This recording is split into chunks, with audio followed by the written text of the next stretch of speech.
It's possibly the most underrated tuner car of all time. A dark horse that was overshadowed by its much cooler, much more popular jock brother. Sound familiar, Lars? It was born from an unlikely marriage and fought to put fear in the hearts of muscle cars at drag strips all over the United States. And despite its proven pedigree and the fact that it helped revolutionize import culture twice, it's still looked down upon today. This is everything you need to know to get up to speed on the Mitsubishi Eclipse. In the 70s and early 80s, Chrysler was importing fuel-efficient Mitsubishis and rebranding them as Chryslers. In return, Mitsubishi got to grow as a company. But Mitsubishi wanted to sell directly to Americans through their own dealer network. The only problem was that Japanese brands had a voluntary restriction on how many cars they could bring to the United States. If you want to learn more about this, watch our Integra episode. I'll leave a link in the description. Anyway, Mitsubishi and Chrysler decided that it would be more profitable if Mitsubishi built more models in the US with help from Chrysler. This partnership was called Diamond Star Motors, or DSM, taking its name from the pointy logos shared by both brands. DSM would build a new factory in Normal, Illinois, and the first car they would build would be a two-door, four-cylinder coupe. The Eclipse, Eagle Talon, and Plymouth Laser are all pretty much the same car, and I'm just gonna refer to them as the Eclipse. Okay, right, they're a little different, but not by much. The Eclipse debuted in 1989 and came in 4 trim levels. The GST and GSX being the absolute ones to have. Why?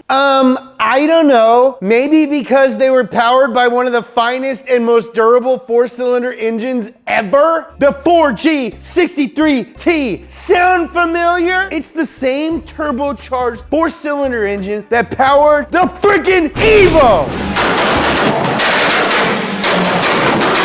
One of my top 5 favorite cars ever! Do you guys even freaking know me? The 4G63 is the foundation on which tuners would build the Eclipse into one of the most capable tuner cars of all time. The engine wasn't the only thing the Eclipse and Evo shared. While the GST was front-wheel drive, the Eclipse GSX came with all-wheel drive.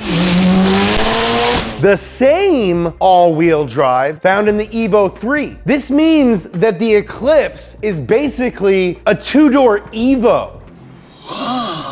So what did most people do with the hyper-tunable, turbocharged 2-door coupe with tons of grip from all-wheel drive, made in the US of A? They took her to the drag strip! Before, the 2-lane blacktop was reserved for American muscle cars with big block engines and rear tires wider than Jessica's unibrow. But when the Eclipse came onto the scene, racers saw that there could be an alternative. The Eclipse was completely refreshed for the 1995 model year. It had a sleeker body, and the 4G63T now made 210 horsepower. This car was in every racing game you can think of. Ridge Racer, Gran Turismo, the Forza games, and of course, Need for Speed Underground. From the windows to the walls! The American tuner scene can be split into 2 distinct time periods, and the Eclipse is notable in the fact that it helped set them both off. In the first era, tuning culture was Eclipses, Hondas, and like 4 guys with VWs. I knew all of them. There was me, Ross, Cam, and Nick. Ross, I'm sorry we couldn't see each other when I was in New York. But it was the release of one film that opened the floodgates for all Japanese cars and marked the beginning of a new tuning age. 2011's Fast Track No Limits. JK, it was The Fast and the Furious. The Fast and the Furious was released on June 22nd, 2001, and almost immediately after, tuning and the Eclipse went mainstream. In Paul Walker's very first scene in the series, he's driving a 1995 Eclipse in the Dodger Stadium parking lot. This Eclipse in particular was not powered by the 4G63, but a 420A from the Dodge Neon. But none of that mattered, because after The Fast and Furious came out, tuning was the shit! For about 10 years, everyone and their mom, my mom in particular, was putting Arabuni body kits, giant wings, and underglow on their cars. And that is 100% because of the Fast and Furious. The franchise's effect on the car world has been talked about to death, but something that gets lost in the conversation is the Eclipse's contribution. It helped set off the second wave of the tuning scene. The Eclipse came back in 2004's Too Fast, Too Furious. I'm too fast for y'all. It wasn't Brian's this time, but it was still a hero car with a ton of screen time. The purple one wasn't as cool, I know, but think about it. The Eclipse was there for the genesis and the renaissance of tuning culture, but none of the credit? Why? Because it went out with a whimper, not a bang. By the time people saw Brian O'Connor's lime green Eclipse in theaters, Mitsubishi had already updated the Eclipse for the 2000 model year. Their partnership with Chrysler had ended, so this Eclipse was no longer a DSM, and the car was beginning to lose its charm. All-wheel drive? Yeah, that's no longer an option. Well, what about the 4G63? Nope. At its most powerful, the third gen Eclipse came with a 210 horsepower V6 engine, which was about the same as the 4G63T, but it wasn't nearly as tunable. The suspension was also set up to be softer and more comfortable. It wasn't as sporty as the first and second gen because it wasn't supposed to be. That is a bummer. If you wanted a performance-oriented, turbocharged, all-wheel drive Mitsubishi, you had to get the Evo, which finally came to America in 2003. The Eclipse was updated again in 2006 with styling that was inspired by the second generation car and a new 263 horsepower engine. It had a dedicated following, but that wasn't enough to keep sales from declining ever since its debut year. In its final year of production, Mitsubishi only sold 1,173 Eclipses. But that wasn't the end for the Eclipse. Back in 2016, there were rumors that the car would be back. Would Mitsubishi bring back the two-door performance coupe to take on the new wave of budget performance cars? The wave that it freaking started it. And I'll be honest, I was optimistic.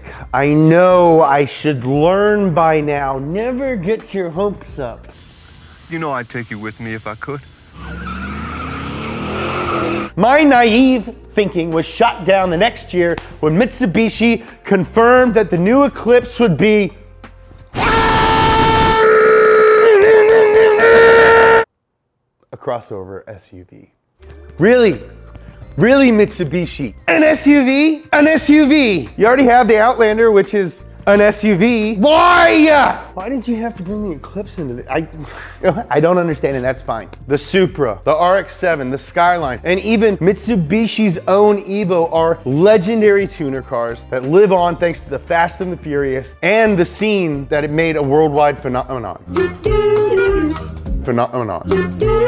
But why not the Eclipse? Well, it's simple, really. The Eclipse lived longer. Unlike its Fast and Furious brethren, it didn't die. It was kept on life support for 12 years, living off the DSM name and the reverence people had for that car. And Mitsubishi is doing that again, but with this new crossover thing. The Eclipse was a groundbreaking car in more ways than it gets credit for. It was an import built in Illinois, and I think that's another reason why people look down on it. It wasn't technically JDM. It was never out of reach or exotic. But that doesn't stop it from being one of the most important tuner cars of all time. That's everything you need to know to get up to speed on the Mitsubishi Eclipse. Go hit that subscribe button. The more subscribers we get, the more cool stuff that we get to do. I want to thank you guys for all your support. You want to learn more about turbos? Watch this episode of Science Garage where Bart breaks it down. You looking to buy a cool tuner car that might be off the radar? Check out this episode of The Bestest when Tony tells you the bestest ones to get. Follow me on Instagram at James Pumphrey. Follow Donut on Instagram at Donut Media. I love you.